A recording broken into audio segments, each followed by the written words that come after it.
Halo semua, apa kabar? Semoga selalu sehat dan bahagia ya. Gak kerasa udah di penghujung bulan Oktober aja, jadi saatnya kita bersiap-siap membuat rencana keuangan untuk bulan November. Rencana keuangan ini penting dilakukan agar kita terkontrol dalam spend money di awal bulan, sehingga kita tidak kekurangan uang di akhir-akhir bulan. Sebelum membuat rencana keuangan, aku biasanya akan mengevaluasi keadaan keuangan di bulan Oktober sampai dengan tanggal 28 hari ini. Hal ini dilakukan sebagai dasar untuk membuat rencana keuangan bulan November. Secara umum, semua berjalan lancar. Aku mencatat semua pengeluaran, juga menjalankan tantangan menabung 5.000 per hari dengan lebih baik dari bulan September. Sampai dengan tanggal 28 ini, aku berhasil mendapatkan 22 checklist, sementara 6 yang gagal. Ini berbanding terbalik dengan di bulan September, bulan sebelumnya, yang hanya mendapatkan keberhasilan sebanyak 13 kali dan 17 gagal. Jadi aku mendapatkan total tabungan sebanyak 65.000 yang selanjutnya aku store ke tabungan sinking fund aku. Untuk tantangan menabung 1 bulan ini, aku mencoba dari besaran yang kecil dulu, 5.000, nggak usah muluk-muluk 20 atau 10.000 dulu. Tetapi hasilnya menjadi lebih baik dan itu aku buktikan di bulan Oktober ini. Oke, langsung aja kita siapin buku dan alat tulis lainnya. By the way, aku menggunakan buku baru karena buku yang lama udah habis. Untuk bulan November ini, aku akan mengubah beberapa hal dari bulan sebelumnya, seperti tantangan menabung yang nantinya secara teknis aku ubah. Kemudian seperti biasa, aku tulis judul di bagian tengah atas. Aku tulis November Budget. Kemudian aku catat pendapatan yang nantinya aku postkan ke dalam tabungan dan pengeluaran-pengeluaran. Sama seperti bulan sebelumnya, untuk pendapatan ini yang aku masukkan hanya pendapatan dari gaji pokok aku. Jadi dari gaji pokok inilah yang aku putar untuk segala pengeluaran dan tabungan. Sementara gaji tambahan seperti tunjangan profesi dan tunjangan-tunjangan lainnya itu tidak aku masukkan di sini, tetapi langsung aku masukkan ke dalam tabungan utama dan sinking fund serta beberapa pengeluaran pribadi yang lain. Salah satunya investasi. Jadi untuk investasi tidak aku masukkan di sini, mungkin nanti aku akan buat konten secara terpisah. Setelah income, yang paling utama, aku jelas akan memotong dari pendapatan ini sebesar 10% untuk tabungan. Jadi totalnya yang aku masukkan untuk tabungan ini sebesar Rp430.000 dan nantinya aku masukkan ke tabungan utamaku. Rumusnya dalam membuat budget ini, sebelum menuliskan pengeluaran, yang paling pertama kali kita tulis itu adalah saving, tabungan. Berapa persen yang ingin kalian gunakan, itulah yang kalian harus sisihkan pertama kali. Kemudian setelah tabungan ini, baru kita bagi ke dalam dua pembiayaan yang lain, yaitu fixed expense dan variable expense. Untuk fixed expense, atau kita sebutnya dengan biaya wajib, itu aku ambil di sini 50%. Jadi segala pengeluaran untuk biaya wajib ini tidak boleh lebih dari 50%. Jikalau nantinya ada biaya tambahan dan sekiranya lebih dari 50%, maka aku akan melakukan subsidi silang. Di sini aku menulis yang pertama kali untuk fixed expense ini, yaitu kontrak rumah sebesar 850.000. Kemudian yang kedua untuk wifi itu sebesar 250.000. Kemudian listrik dan air itu aku budgetkan sama seperti bulan lalu, Rp200.000. Pengeluaran wajib selanjutnya yang aku tulis yaitu untuk asuransi prudensial itu sebesar Rp600.000. Pakai P ya, prudensial. Nah, asuransi prudensial ini sebagai pendamping asuransi yang sudah aku punya dari pemerintah BPJS. Kenapa sih aku pakai asuransi prudensial lagi? Banyak keuntungan yang bisa kita dapat dari asuransi prudensial ini. Maksudnya, jika ada resiko, misalnya harus sampai dirawat di rumah sakit, kita tidak perlu menggunakan tabungan, tapi sudah ada dananya dari pihak ketiga. Jadi sayang kan tabungannya, syukur-syukur cukup tabungannya melihat biaya rumah sakit yang semakin hari semakin mahal. Jadi paling enggak kita bisa berpikir untuk asuransi pendamping. Selanjutnya aku menuliskan untuk biaya fitness dan olahraga lainnya sebanyak Rp150.000, dan yang terakhir itu aku biasa menyisihkan untuk adik aku sebanyak Rp100.000, dan ini aku anggarkan sebagai pengeluaran atau biaya wajib aku. Untuk total biaya wajib ini sama seperti bulan lalu, yaitu sebanyak Rp2.150.000, dan ini aku langsung sisihkan dari uang gaji setelah pertama kali disisihkan untuk tabungan. Jadi setelah tabungan, prioritas utama itu yaitu pengeluaran wajib. Ini adalah contoh dari aku, jadi masing-masing individu pasti punya prioritas tersendiri untuk pengeluaran wajibnya. Sementara aku sendiri, tentu aku sesuai dengan apa yang aku butuhkan saat ini. Seperti asuransi prudensial. Banyak orang yang berpendapat bahwa kalau sudah punya asuransi dari pemerintah seperti BPJS, kenapa harus pakai asuransi lain? Nah, disinilah titik temunya, titik terangnya, bahwa aku mengambil asuransi prudensial ini bisa sekali untuk tabungan.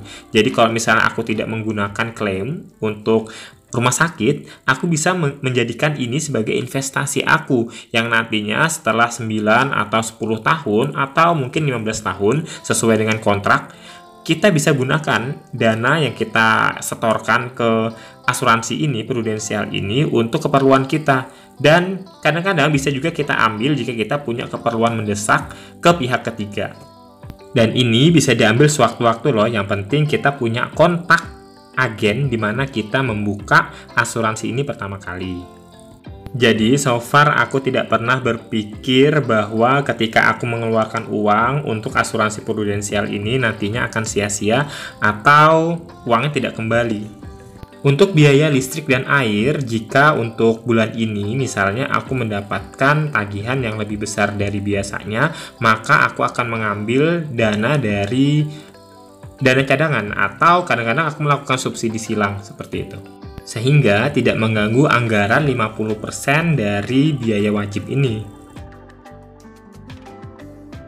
Setelah biaya wajib ini, selanjutnya aku menulis untuk variable expenses atau biaya tambahan. Biaya tambahan ini adalah biaya yang tidak tetap, jadi besarannya itu tergantung kebutuhan dari bulan tersebut. Di sini sama seperti bulan lalu, aku menganggarkan untuk biaya tambahan ini sebesar 30% dari gaji pokok. Pertama kali yang aku tulis untuk variable expenses ini yaitu untuk biaya makan. Biaya makan sama dengan bulan lalu aku menganggarkan 500.000. Sebenarnya 500.000 ini juga ada lebihnya, seperti bulan Oktober sampai dengan tanggal 28 ini aku masih punya sisa sebesar 190 ribuan, hampir 200.000 itu dari uang makan. Kemudian yang kedua adalah transport. Jadi transport ini masih sama, aku anggarkan 150.000 karena 80% kerjaanku masih di rumah dan aku jarang banget keluar rumah kecuali untuk olahraga. Selanjutnya aku budgetkan sebanyak Rp150.000 untuk belanja bulanan. Jadi belanja bulanan ini anggarannya masih sama seperti bulan Oktober, 150.000. Jadi ada beberapa barang itu yang nggak perlu aku beli setiap bulan. Jadi ya masih sama aja anggarannya. Selanjutnya untuk keperluan kucing. Nah, untuk keperluan kucing ini, untuk Stella dan Kevin, aku masih tetap menganggarkan sebanyak 100.000. Jadi untuk makanan basahnya ini aku buat sendiri, jadi lebih hemat. Selanjutnya untuk pulsa, aku anggarkan masih sama dengan bulan lalu sebanyak Rp50.000. Sebenarnya untuk pulsa ini, kalau misalnya aku perkirakan dalam bulan ini aku tidak terlalu banyak keluar, maka aku hanya cukup membeli pulsa sebanyak Rp25.000 karena aku kebanyakan menggunakan internet dari fasilitas WiFi yang aku punya. Kemudian untuk sedekah ini aku anggarkan 50.000, tetapi aku usahakan untuk aku keluarkan lebih dari itu. Nah, ini aku bilang hak orang lain ada di sini itu jangan disalahartikan ya. Sebenarnya kalau misalnya ada komentar yang mengatakan bahwa kan hak orang lain itu sebanyak 2,5% dari gaji kita. Nah, ingat, itu yang kita sebut sebagai zakat harta, bukan aku berarti menggurui ya. Jadi ada beberapa yang harus kita keluarkan di waktu-waktu tertentu seperti zakat fitrah dan zakat harta, tapi untuk sedekah ini sesuai kemampuan. Kemudian selanjutnya untuk skincare aku anggarkan 150.000, tapi biasanya nggak habis karena untuk skincare ini aku biasanya membeli nggak mulu 1 bulan, biasanya 2 bulan sekali gitu. Kemudian di sini tambahannya yaitu untuk Google Pay. Jadi Google Pay ini aku anggarkan 50.000. Nah, sementara uang jajan inilah yang aku kurangin nilainya. Jadi sebelumnya kan aku 100.000 anggarkan. Jadi di sini aku cuma anggarkan 70.000. Jadi kayak subsidi silang dengan Google Pay. Dari sini kita bisa memperhitungkan untuk variable expenses ini. Yang jelas nilainya tidak boleh lebih dari 30%. Kalau terpaksa lebih dari 30%, maka dana cadangan nanti yang harus kita kurangi. Tetapi kita usahakan ya dana cadangan ini tidak kita gunakan. Nah, di sini sekali lagi ini contoh dari aku. Jadi kalau kalian punya pendapat berbeda ya monggo, karena setiap orang itu pasti punya keperluan yang berbeda, kebutuhan yang berbeda. Kalau aku makannya 500.000 aku anggarkan, mungkin orang lain bisa 1 juta dan seterusnya. Di sini untuk makan aku anggarkan 500.000 ini karena memang aku kebanyakan masak sendiri. Oke, jadi total untuk variable expenses ini ya adalah 1.270.000 dan nilainya ini lebih besar ya 20.000 dari bulan lalu. Bulan Oktober ini ya maksudnya. Dari sini aku bisa mentotalkan untuk sisa gaji aku. Jadi aku kurangkan dengan yang awal tadi, sisa gajinya adalah Rp450.000. Oke, aku akan menjelaskan untuk alasan kenapa aku gunakan untuk dana cadangan ini nilainya lebih besar. Ya, 450.000 ini ya. Jadi besar kecilnya sisa gaji yang kita gunakan sebagai dana cadangan ini tergantung masing-masing kita ya, dan tergantung tujuan kita nantinya akan kita apakan dana cadangan ini seperti itu. Nah, aku jelaskan di sini aku menulis dana cadangan sebanyak Rp450.000 itu karena masih ada sisa 10% dari total pengeluaran aku. Ya, untuk saving kan 10%, kemudian 50% dari fixed expenses, kemudian variable expensesnya kan 30%, jadi totalnya masih 90%. Sisanya 10% itulah yang aku masukkan ke ya, dana cadangan ini sebagai sisa gaji dengan harapan nantinya aku masukkan ke sinking funds jika nggak kepake. Selanjutnya yang aku buat yaitu expense tracker atau catatan pengeluaran. Untuk expense tracker ini sebenarnya tergantung dari kita format yang kita buat seperti apa. Cuma yang sekarang aku buat ini beda dengan bulan lalu. Kalau bulan lalu aku pikir kayak boros banget dengan kertas karena catatan pengeluarannya intinya kan cuma ada 3 keterangan di situ, 3 kolom. Jadi ada kolom tanggal, ada kolom description, dan ada kolom amount atau besarannya, biayanya. Nah, jadi di sini aku bagi 2 karena kan cukup aja tuh menulis dengan kolom seperti ini. Jadi nggak perlu kita detail banget menuliskan. Yang penting ada bill-nya yang perlu kita simpan. Jangan pernah dibuang bill ketika kita belanja. Tujuan menyimpan bill ini adalah ketika kita lupa untuk mencatat pengeluaran di expense tracker ini, maka kita bisa melihat catatan dari bill itu untuk menuliskan di expense tracker ini. Seperti yang aku sampaikan di awal, untuk saving challenge atau tantangan menabung, aku ubah sedikit formatnya. Untuk tantangan menabung 5.000 per hari, itu sudah aku lakukan sebanyak 2 bulan kemarin dan hasilnya sudah bagus. Jadi sekarang aku mencoba untuk membuat tantangan dengan format berbeda. Untuk catatan tabungannya itu, aku buat seunik mungkin supaya aku tertarik, bersemangat, dan termotivasi untuk menabung. Dan semangat juga untuk membaca atau melihat progres dari tabungan itu sendiri. Di sini aku membuat kayak semacam toples. Kemudian dari toples inilah nantinya kita akan melihat berapa sih nilai tabungan yang wajib kita tabung sampai dengan akhir bulan gitu. Untuk membuat catatan tabungan ini aku biasanya membuatnya dengan pensil terlebih dahulu. Jadi aku buat sketsanya tipis-tipis. Nanti setelah itu baru aku terangin aku tebelin dengan menggunakan pulpen. Kenapa? Karena tujuannya untuk menghemat kertas. Karena aku biasanya orangnya ceroboh.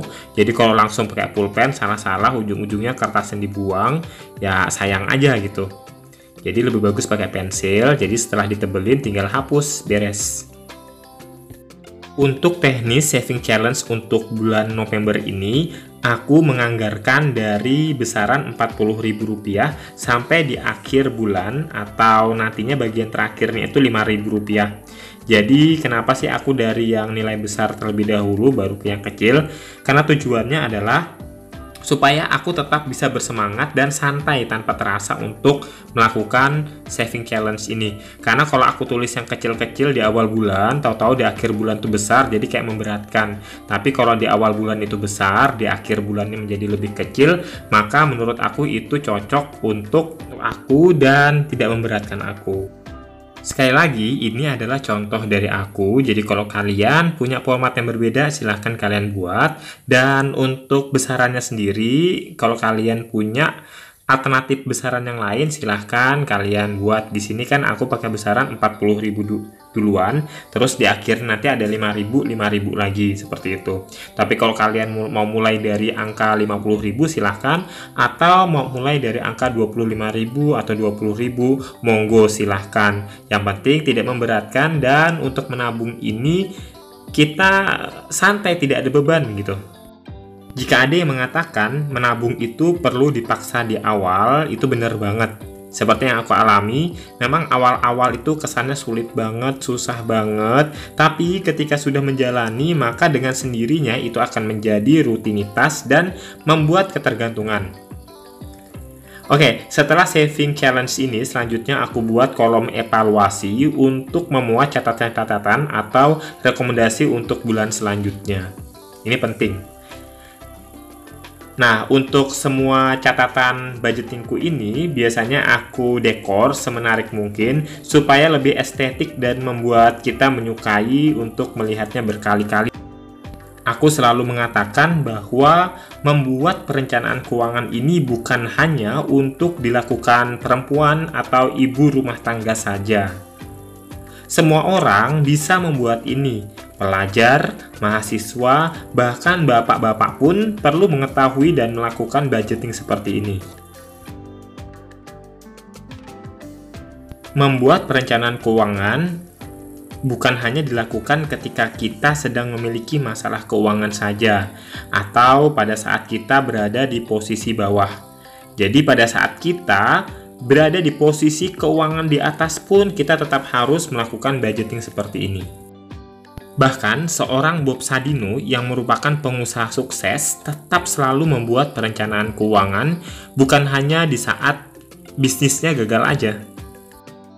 Untuk catatan perencanaan keuangan ini, aku buat dengan menerapkan pola Jepang dan Amerika. Jadi aku kolaborasikan. Untuk cara Jepang kita sudah tahu yang disebut dengan kakebo. Nah, untuk kakebo ini sendiri kan dia intinya menulis secara rinci pendapatan, pengeluaran, dan lain sebagainya. Nah, kemudian dimasukkan ke dalam amplop-amplop. Kemudian untuk cara Amerika ini yang menggunakan persentase. Jadi ini merupakan kolaborasi antara Jepang dan Amerika. Membuat perencanaan keuangan ini memang di awal-awal ribet dan susah sekali untuk dilakukan. Jadi tergantung kita rajin atau enggaknya dalam mencatat, rajin atau enggaknya kita dalam meninjau dan mengontrol, serta melakukan evaluasi. Kalau kita ingin mencapai goal-goal yang kita inginkan, sekali lagi kita perlu berdisiplin dan perlu melakukan kajian-kajian terhadap permasalahan-permasalahan bulanan kita dalam pengeluaran rutin. Dan pada dasarnya aku selalu berkeyakinan bahwa tidak ada hasil yang mengkhianati usaha. Jadi usaha kita dalam mengontrol keuangan kita ya akan mendapatkan hasil yang lebih baik, akan mendapatkan hasil sesuai dengan usaha kita. Juga sekedar saling mengingatkan bahwa kita tidak perlu menjadi orang yang dikontrol uang. Jadi lebih bagus kita yang mengontrol uang dengan cara budgeting seperti ini. Sebagai pengingat diri juga bahwa ketika kita mengeluarkan uang sebesar apapun, kita perlu membuat anggaran khusus untuk yang namanya sedekah. Jadi the power of sedekah ini besar banget terhadap kesehatan rohani kita. Jadi kalau misalnya kita pengen berkah segala pengeluaran kita harus selipkan hak orang lain di situ. Harapan aku, budgeting atau perencanaan keuangan ini selalu aku buat secara rutin dan jangan sampai aku stop sampai di sini aja. Dan semoga konten ini selalu memberikan dampak positif bagi siapapun yang menontonnya. Jadi inilah perencanaan keuangan aku untuk bulan November based on dari rekomendasi-rekomendasi yang ada di bulan Oktober dan September. Semoga pembuatan perencanaan keuangan ini bisa berdampak positif terhadap kalian dan bisa menginspirasi siapapun untuk tetap semangat dalam mengatur keuangan. Jadi bagi kalian yang sudah berada di posisi aman dari keuangan, tetap berusaha membuat keuangan kalian tetap bertahan di posisinya. Dan bagi kalian yang sedang memiliki masalah keuangan, semoga kalian bisa menyelesaikannya dan menjadi lebih baik. Sampai di sini video kali ini, semoga bermanfaat. Thanks for watching, see you next video.